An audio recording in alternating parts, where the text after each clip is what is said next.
Hey, Keith. Oh, sorry about that.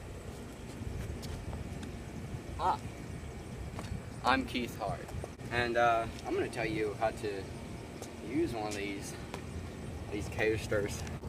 First, there is a thing like slack, drag, play, whatever you want to say. I'm a rapper, and if this is slack, is what I'll use. Is basically you just want to disengage. You want to pedal till your cranks are like this, and you want to pedal back, and then there's some play in your hub, so you can go backwards without having to pedal backwards. And I have a good amount, like I think almost max slack. When you purchase one, you can look up the video that the company probably made and figure out how much slack you want. I recommend you run more than stocks slack because no one has time for that noise. When you're just pedaling around and not doing like a backwards trick, you don't want to just be pedaling all willy-nilly. You want to time it. You got to know when you're gonna pedal backwards like that or like that, there's gonna be a little bit of play, and you just got to basically pay attention for a while, and eventually it becomes instinct. Just expect it to happen when you disengage. It's not that hard to pay attention when you're pedaling. I mean, you might hit your knee off your stem, but I mean, take some hits to the knee like a real man.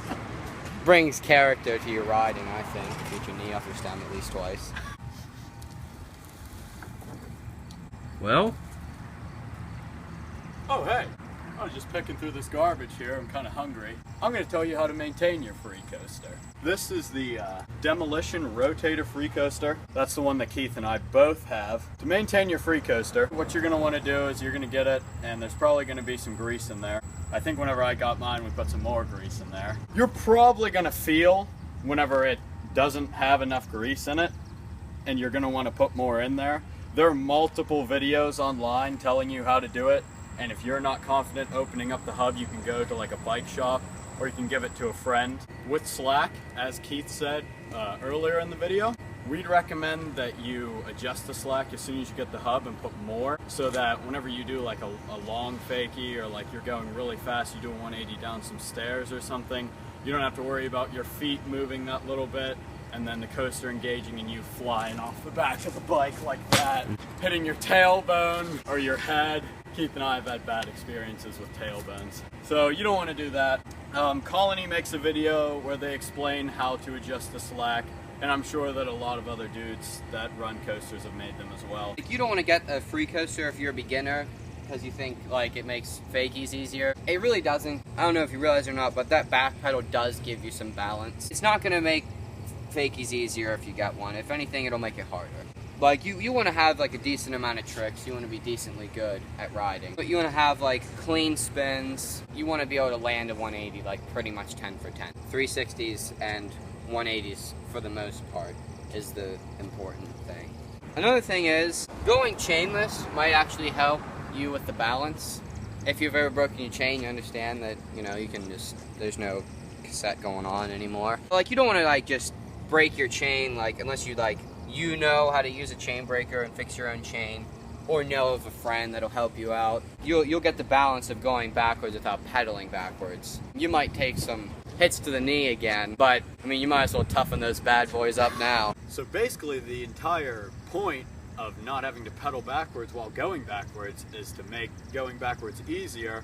Therefore, it opens up a whole new world and a whole new book of tricks for you to try. Whenever you're getting your Freecoaster and you master using it, start trying to, backwards hop off of stuff, backwards manuals, stuff like that. You don't want to be like Brian Kaczynski and never use the Freecoaster. You don't have to be Ian Schwartz either, but definitely take advantage of it if you have it. It's kind of boring, in my opinion, to watch and edit, and I know that they have a coaster, but they never really do a backwards trick.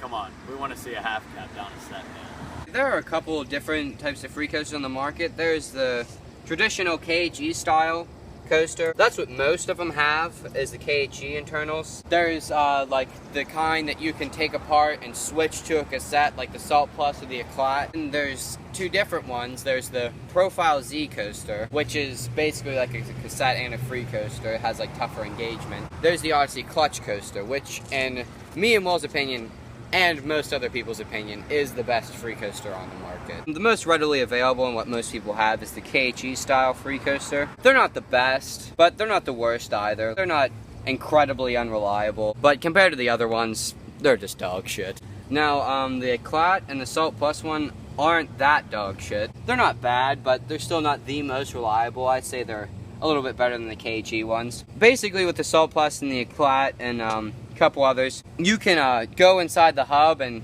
Eclat makes videos of how to switch it back, and Ezra makes videos as well of how to change your current free coaster and back to a cassette hub. Now the Odyssey coaster and the Profile Z coaster are not dog shit.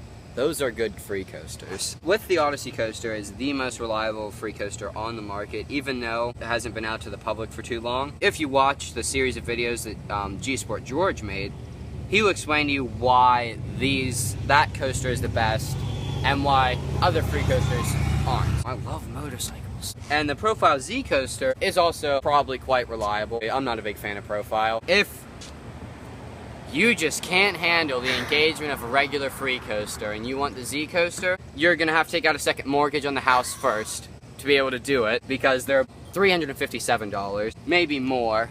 And basically with that one, before you disengage, when you're engaged, it's making a cassette noise like this, and when you disengage, it goes silent. You can really tell when you're engaged and when you're not engaged. In this day and age, there are usually about two different opinions on free coasters.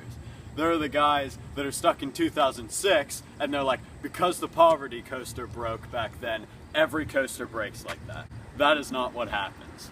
The KHE internals are fine. The next thing that is suspected is that every free coaster is like the most reliable hub in the world, and it will never break, and it's going to make your riding 10 times better. That's not completely correct either. Remember, not all coasters are the Poverty one. As soon as you get it out of the box, it's not going to break, but they're not completely reliable either. You do have to maintain them, as said earlier in the video, and you might have some problems with them, but you might not. There have been a lot of different occurrences with people that I know of with free coasters. Just so you know, they're not terrible, but they're not perfect.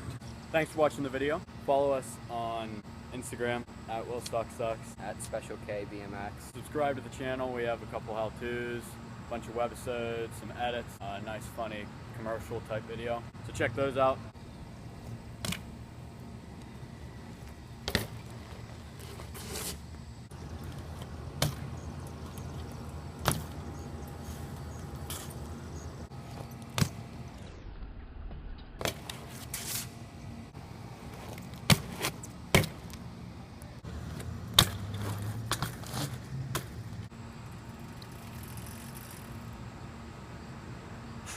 Ha ha ha!